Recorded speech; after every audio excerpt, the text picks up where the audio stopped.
조국 장관 일가에 대한 검찰 수사, 조국 장관 동생에 대해 신청한 구속영장이 기각되면서 검찰 수사에도 차질이 빚어질 거다 이런 관측이 나오고 있죠.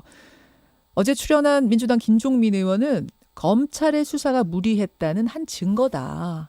그리고 앞으로도 아마 법원에서 이 검찰 수사에 대해 제동을 걸 것이다. 이런 이야기를 했습니다. 그러자 한국당에서 반박이 나왔습니다. 어떤 이야기인지 오늘 반론 인터뷰 제가 준비를 해봤는데요. 한국당 조국 TF의 김용남 전 의원 나오셨어요. 어서 오십시오. 네, 안녕하세요. 김용남입니다. 유시민 이사장의 유튜브 프로그램 알릴레오요. 네. 거기에 한투 직원, 그러니까 조국 장관 일가의 자산관리인으로 알려진 한투 직원 인터뷰는 혹시 들으셨어요? 알릴레오는 안 봤고요. 기사를 통해서 어떤 내용으로 방송이 됐는지는 알고 있습니다. 알고 계세요. 이게 지금 뭐 밤사이에 진실게임 양상으로 좀 흐르는 면이 네. 있어서 요 얘기는 잠시 후에 좀 나누도록 하고 일단 조국 장관 동생에 대한 구속영장 기각됐습니다. 예상하셨어요? 전혀 예상하지 못했죠. 제가 지금까지 법적 경력 한 25년 딱 됐거든요. 예. 그런데 교사 채용의 대가로 2억 원을 전달받았죠. 그러니까 혐의가 일단 혐의부터 제가 정리할게요. 웅동학원에 취직시켜주는 대가로 2억 원 받은 혐의. 그다음에 가짜 공사대금 채권을 근거로 웅동학원 상대로 소송을 제기한 뒤에 승소를 해서 학교에 그러니까 손해를 끼친 혐의. 이 두 가지죠. 100억 원에 그리고 하나 더 있죠.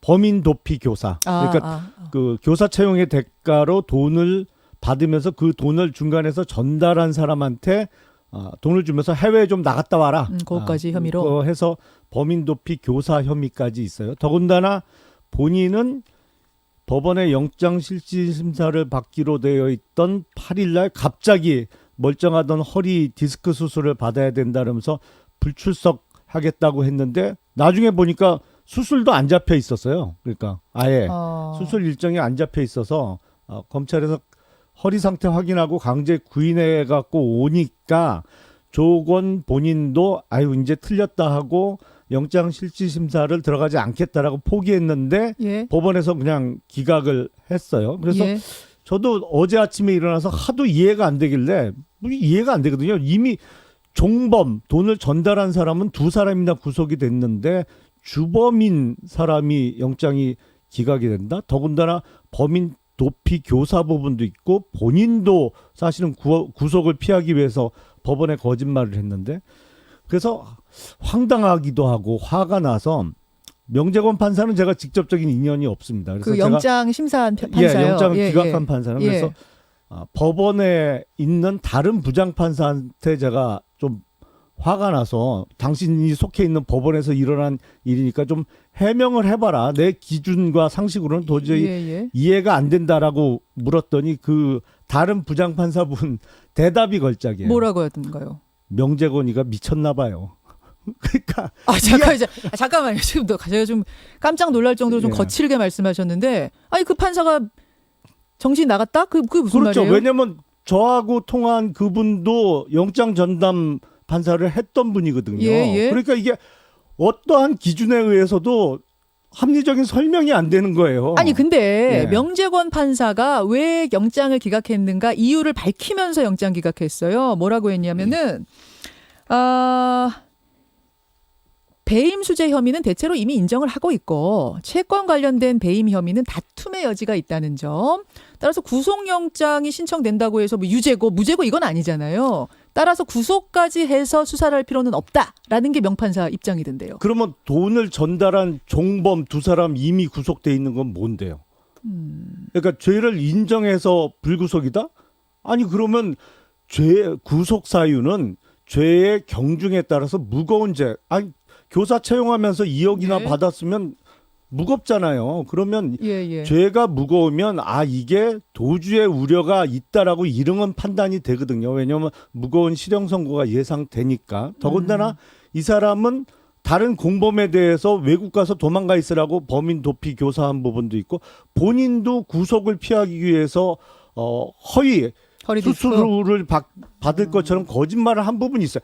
그러니까 이거는 법조인뿐만 아니라 건전한 상식을 가진 국민의 입장에서는 납득할 수가 없어요. 그러니까 지금 기각사유라고 이런저런 이유를 댔습니다만 예. 그리고 그 허리 디스크 부분 같은 걸 미루어 봤을 때 그러면 도망갈 염려도 있다. 뭐 이렇게 그럼요. 볼 수 있다는 구속을 피하기 건가요? 위해서 자기 허리 디스크 수술 받아야 돼서 적어도 2주 이상은 예, 출석이 어렵다 이런 거짓말도 했잖아요. 예. 그러니까 이거는 뭐 지지 정당의 문제도 아니고 뭐 법률 지식이 있고 없고의 문제도 아니고 상식의 문제거든요. 그러니까 그럼 명판사가 봐줬다고 보시는 거예요? 납득할 수 없는 판사인데 설마? 그 봐줄 이유가 뭐가 있습니까? 명판사가? 사실은 명재건 판사가 지금 서울중앙지법의 영장 전담 판사로 가 있는 것 자체가 일종의 사법농단입니다. 그게 사실은. 무슨 말씀이십니까? 그러니까 원래 서울중앙지방법원은 3명의 영장 전담 판사가 있었어요. 예. 옛날 전부터 그랬습니다. 예. 3명이 근무했는데 작년 8월에 법원 정기 인사는 보통 2월에 있거든요. 예. 인사철도 아닌데 갑자기 명재건 판사가 그 자리에 추가가 된 거예요. 근데 그게 이유가 있었죠. 사법농단 판에 대한 영장들을 막 심사를 해야 되는 거, 판사에 대한 심사를 해야 되는 부분이었는데 명판사가 검찰 출신이잖아요. 그러니까 뭔가 좀 더 객관적으로 상황을 볼 수 있지 않겠는가? 인력도 부족하고 그래서 거기 간 거 아니에요? 글쎄요. 검사 생활을 일부 한 거는 사실이지만 예. 법원에 들어간 지가 벌써 10년이 예. 됐는데 예. 뭐 10년 전에 검사 생활을 잠깐 했다고 보다 객관적이다. 그것도 앞뒤 설명이 안 되는 거고 사실은 김명수 대법원장의 최측근으로 알려져 있는 민중기 서울중앙법원장이 이게 소위 지난 정권과 관련한 적폐 수사와 관련해서 압수수색 영장이 기각되는 일이 있으니까 뭐 일종의 특명을 받고 그 자리에 간 거 아니냐 충분히 합리적인 의심이 가능하죠. 왜냐하면 법관 정기 인사가 아닌데 뜬금없이 그냥 그 자리에 인사를 내는 일이 없거든요. 그리고 예. 영장 업무가 갑자기 폭증한 것도 아니에요. 알겠습니다. 그러니까. 이제 김용남 의원은 그런 부분들을 의심하신다는 말씀이고 그래서 명판사의 이번 기각 결정은 좀 이해하기가 어렵다 이런 말씀이에요. 저뿐만 아니라 뭐 법조 경력이 있든 없든 예. 뭐 합리적인 사고를 하는 분들은 이해하기 참 어려운 결정입니다. 김종민 민주당 의원은 어제 이 자리에 출연하셔서 네. 검찰의 무리한 수사에 대해서 법원이 제동을 건 걸로 보인다. 앞으로도 아마 이런 제동들이 계속 있을 것이다. 이런 말씀하시던데요. 무리한 수사. 그러면 사립학교 교사 채용의 대가로 억대를 수수해도 그건 대한민국에서 구속될 만한 죄가 아니라는 취지인가요? 뭐가 무리하다는 건지 참 보면 요새 청와대나 민주당이 이런 억지 부리는데 좀 화가 나요. 아니 억지 부릴 게 따로 있지. 그 누가 이거를 말씀은 이해를 하겠어요. 명판사의 그러니까 명재권 판사의 이번 영장 기각이 예. 그냥 뭐 그 어떤 개인 판사의 행동인 것이지 전체적인 법원의 기조가 그렇다라고 보기는 어렵다는 말씀으로 들리고요. 글쎄 정권의 입맛에 맞는 결정인 건 뭐 틀림없는 사실 같습니다. 예. 알겠습니다. 이 부분에 대한 이제 한국당의 반론이 뭔지 좀 들어봤고요. 김용남 의원님. 어제부터 오늘까지 정치권의 또 하나 큰 이슈가 네. 정경심 교수의 자산관리, 그러니까 조국 장관 일가의 자산관리인인 김경록 PB 이렇게 그렇죠. 얘기하죠. 예. 한투 직원 김경록 씨의 그 알릴레오 인터뷰인데 일단 잠깐 듣고 오죠. 일부분을. 예. 일단 제가 처음에 내려갔던 거는 그 유리한 자료들을 확보를 해야 되겠다. 없애라고 했으면 제가 이미 다 없앴을 거예요. 뭐 시간도 많았고 그리고 검찰에서 가져오라 그랬을 때 바쁜데 이거 왜 가져오라 그러죠? 좀 약간 좀 감이 없었던 거죠. 그러니까 이게 지금 증거인멸과 관련된 부분인 것 같습니다. PC를 가지고 나와서 증거인멸을 하려고 했으면 얼마든 할 수 있었는데 안 하지 않았느냐. 이제 이런 이야기들을 했습니다. 그러니까 증거인멸이 아니라 증거 보존을 위한 취지였다라는 그런 인터뷰였어요. 그 조금 법률에 대해서 정확하게 모르셔서 하는 말씀 같아요. 자, 제가 조금만 더 설명을 예. 들어보세요. 이제 이렇게 방송이 나갔는데 어제 조금 다른 얘기가 나왔습니다. 인터뷰 전체 녹취를 확보한 언론사가 몇 곳 있습니다. 근데 그곳에 따르면 이제 어떻게 그 언론사에 흘러갔느냐는 유시민 이사장은 아마 김경록 씨 변호인이나 검찰이 그쪽에 제공한 것 같다 이러더라고요. 아무튼 인터뷰로 방송된 것 외에 전체 녹취록을 들어보면 김경록 씨가 증거인멸을 인정한 부분이 있었다는 거예요. 하드디스크 등에 손을 댄 행위 자체로 증거인멸이라고 인정을 하는 게 맞다라고 김경록 씨가 얘기를 했는데 이 부분은 방송되지 않았다라는 겁니다. 정확하게 법률적으로 말씀드리면 증거 은닉이죠. 왜냐하면 떼내서 감춰놨으니까. 그러니까 그거 자체로 그러니까 증거 인멸 은닉은 똑같은 사실은 조항에 있거든요. 그러니까 정확하게는 증거 은닉이죠. 이제 숨겨놨으니까. 그러니까 그거는 뭐 증거 은닉은 명백하게 성립하는 것이고요. 유시민 이사장 요새 이렇게 언행을 보면 그 옛날 사극 보면 가끔 그런 죄로 처벌받는 경우가 있더라고요. 세상을 어지럽히고 백성을 거짓으로 속인다는 뜻의 혹세무민죄가 있던데 진짜 혹세무민이라는 말이 딱 떠오릅니다. 이게 혹세무민이죠. 그게 그러니까 정확하게는 증거은닉죄입니다만 그게 그 같은 조문에 있는 통상 얘기하는 증거인멸이 아니면 뭐가 인멸이에요. 그리고 보니까 그 인터뷰 짜집기는 유시민 이사장이 했더만요. 보니까 2시간 정도의 그 인터뷰를 20분으로 짜집기를 하면서 자신이 듣고 싶은 얘기만 이렇게 좀 뭐 편집을 해갖고 마치 김경록 차장이 증거 인멸 또는 은닉 자체를 부정하는 것처럼 이렇게 방송을 내보냈는데 그 풀텍스트에 의하면 김 차장도 그건 뭐 명백하다. 잘못한 거 맞다. 이렇게 인정을 두 가지 했다는 거 말을 아니에요? 다 한 걸로 네. 지금 보여요. 전체를 보면 증거를 보전하려고 한 것이다라는 취지의 말도 하고 증거 인멸임을 그럼에도 불구하고 부정할 수는 없습니다란 말 양쪽을 다 한 것으로 보이는데 유시민 이사장한테 저희가 문자를 보냈습니다. 이게 뭐 전화가 입장을 좀 받고 싶어서 저희가 연락을 취해봤는데 대꾸할 가치를 느끼지 못한다. 이렇게 지금 나오고 있는 어젯밤에 나온 보도들에 대해서 입장을 저희에게 전해왔습니다. 할 말 없으면 꼭 그런 식으로 얘기해요. 그 양반은. 자, 뭐 이거는 증거인멸을 김 씨가 인정했느냐 안 했느냐, 편집으로 그 의도가 왜곡이 됐느냐 안 됐느냐는 지금 우리가 섣불리 판단할 수는 없는 문제인 것 같고 이건 좀 지켜보기로 하고 김경록 씨가 분명하게 말한 부분은 이겁니다. 자, 들어보시죠.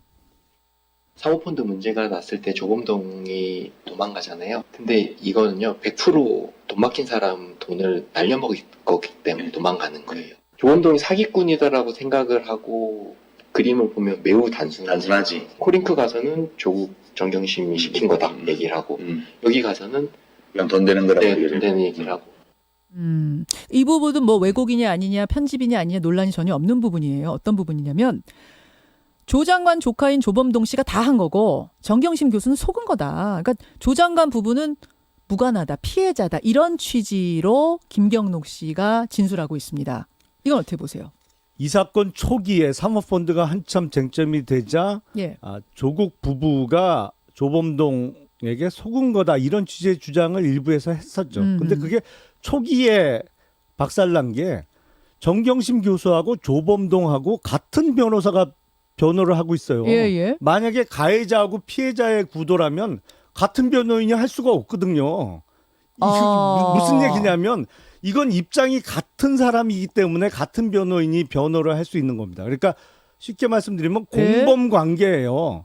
그러니까 같은 변호사가 변호를 하죠. 만약에 한쪽이 가해자고 한쪽이 피해자면 어떻게 같은 변호인이 양쪽을 변호하겠어요? 그건 말도 안 되는 거죠. 처음에는 내가 피해자인지 뭔지 뭐 상황이 뭔지 모르니까 뭐 아는 변호사 찾다가 그렇게 같이 붙을 수도 있는 거 아니에요? 변호인은 선임하기 전에는 상담부터 하잖아요. 그리고 사건 파악을 하잖아요. 그러면 이게 가해자 피해자 단계면 어느 변호인이 양쪽을 동시에 맡아요. 큰일 날라고. 자, 그거 하나 이제 의심스럽고. 변호사 자격 박탈되려고.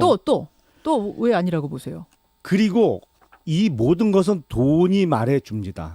사실은 코링크에서 돈을 빼간 사람은 틀림없이 정경심 교수의 동생인 정광보 명의로 돈이 흘러갔어요. 소위 컨설팅비 명목으로 매달 860만 원씩 빼갔는데 정광보 씨는 사실은 사모펀드 운용사와 관련해서 어떤 컨설팅을 할 만한 능력이나 이런 게 안 되는 사람이거든요. 결국 그 돈은 정경심 교수한테로 갔다. 그렇죠. 그러니까 차명 투자다 이렇게 보시는 거예요. 그렇죠. 사실은 그 정광보 씨 명의로 예, 코링크에 들어간 5억의 자금 출처도 정경심 교수거든요. 틀림없이. 거기서 근데 돈이 흘러가서 차용증도 분명히 가지고 있고 나중에 그 돈도 다 돌려받았다 이렇게 얘기하고 있는데요. 그럴 가능성은 없겠습니까? 제가 뇌물 수사도 해봤습니다만 예. 뇌물 사건 해보면 초기엔 다 이거 사업하는 사람이 공직자한테 빌려준 돈이라고 주장해요. 그리고 차용증도 다 나옵니다. 그게 언제 작성된 건지는 알 수 없지만. 그리고 만약에 정말 빌려주고 돈을 빌린 관계라면 예. 돈을 빌려간 사람으로부터 돈을 받아야죠. 그렇잖아요. 근데 이거는 돈은 뭐 조범동이등 조범동 씨의 부인인 이은경 씨한테 갔는데 그러면 그 사람한테 돌려받아야 되는데 이거는 엉뚱하게 코링크가 사모펀드를 통해서 인수한 WFM이라는 예, 코스닥 예. 상장사에서 나온 돈이 거쳐 들어갔거든요. 예. 그런 금전 대차 관계가 어디 있어요? 그렇다면은 한투 직원인 이 김 씨가 네. 누구보다도 그쪽 전문가 아닙니까? 제가 딱 보니까 이거는 지금 속은 거라는 거예요. 조카가 이름 팔아가지고 수석 이름 팔아가지고 이런 거 한 것이라고 한눈에 그림이 보였다. 이렇게 얘기하던데요. 요 코링크 관련해서 자금 흐름을 정확하게 모를 가능성이 있고요. 김 씨가, 김경록 씨가. 네. 그거는 이제 뭐 정경심 교수가 묻는 말에 대답해 준 정도의 관계니까 전체 자금 흐름을 모를 수도 있고 그리고 저는 그 김경록 차장이란 분이 예. 그 유시민 이사장의 방송에 출연한 것 자체가 과연 김 차장 자의에 의해서 출연한 걸까? 그게 무슨 그 말씀이세요? 부분을 좀 의심을 합니다. 왜냐하면 예. 처음부터 정경심 교수하고 김경록 차장의 관계는 예. 이상해요. 설명이 안 되거든. 이게 PB라고 하더라도 사실은 이게 경북 영주까지 본인이 근무하는 평일날 거기까지 차를 몰고 내려가서 예. 뭐 PC도 숨겨주고 또 집에 있는 하드디스크까지 고쳐주고 예. 이거는 대단히 이례적이거든요. 그리고 정경심 교수가 뭐 VIP 고객이라 예, 돈을 예. 많이 맡겼다고는 하지만 아주 가깝게 지냈다. PB센터에 14억 정도를 한투에 운영을 했다는데 그 정도 금액을 맡긴 사람을 위해서 자기 근무를 다 포기하고 이렇게 하고 누가 봐도 이게 증거 은닉죄인데 그걸 서슴없이 범하고 집에까지 가서 또 도와준다?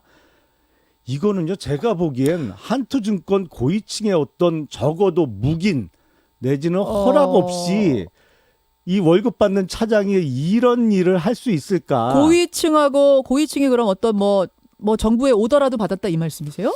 아니면 알아서 눈치를 보고 이렇게 했다? 이 정부 들어서 사실은 황금알을 앓는 거위로 알려져 있던 부동산 신탁 이거는 정부 인가를 받아야만 영업을 할 수 있는 일종의 허가를 받아야 되는 업종이거든요. 근데 예. 그 부동산 신탁회사 인가를 한투가 받았어요. 예. 그래서 이제 곧 본격적인 영업을 시작을 합니다. 그리고 한투증권의 고위층에 지난 그 노무현 정부 때 뭐 그 정부 때 뭐 차관도 지내고 장관도 지내신 분이 그 한투증권 고위층에 있는데 글쎄요 이게 우연의 일치라고 보기엔 자, 이거는 근데 김용남의 어떤 증거 가지고 얘기하시는 건 아니죠. 아니야. 의심인 부동산 거죠. 신탁회사를 예, 인가받은 건 뭐 그거는 틀림없는 팩트고, 그건 사실이에요. 팩트고. 그리고 한투증권의 고위층 중에 노무현 정부 때 고위직을 지낸 그러니까 예. 소위 노무현 정부 2기라고 일컬어지는 문재인 정부와 대단히 인연이 깊은 분이 그거는 사실이고. 뭐 고위층에 있는 것도 틀림없는 사실이고 그렇다고 해서 PB가 같이 뭐 그 지방까지 내려가서 해주는 것도 그분이 그런 뭐 명령을 했다 이렇게 보기에는 지금 그거는 무리한 제가 연결 뭐 아니에요? 확인할 방법은 없습니다만 일반적인 고객과 PB센터 직원과의 일치고는 너무 이례적이에요. 이런 경우는 좀 보질 못했어요. 알겠습니다. 자, 여기까지.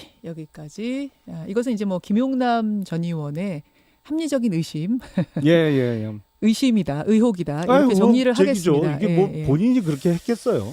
자, 여기까지 듣는 것으로. 더 얘기하면 안 되는 거죠. 지금 시간이요. 또 오세요. 예, 뒤에 또 알겠습니다. 뭐 기다리고 계시는 분이 계셔서 여기까지. 어제 민주당 김종민 의원에 대한 한국당의 반론들이 많아서 오늘 모아서 조국 TF 김용남 전 의원에게 들었습니다. 고맙습니다. 감사합니다. 김현정의 뉴스쇼는 청취자 여러분의 참여로 이루어집니다. 트위터, 페이스북, 레인보우 게시판, 그리고 단문 50원, 장문 100원의 유료 문자 샵 1212, 우물정 1212 통해 참여하실 수 있습니다. 김현정의 뉴스쇼, 여러분과 함께 만듭니다.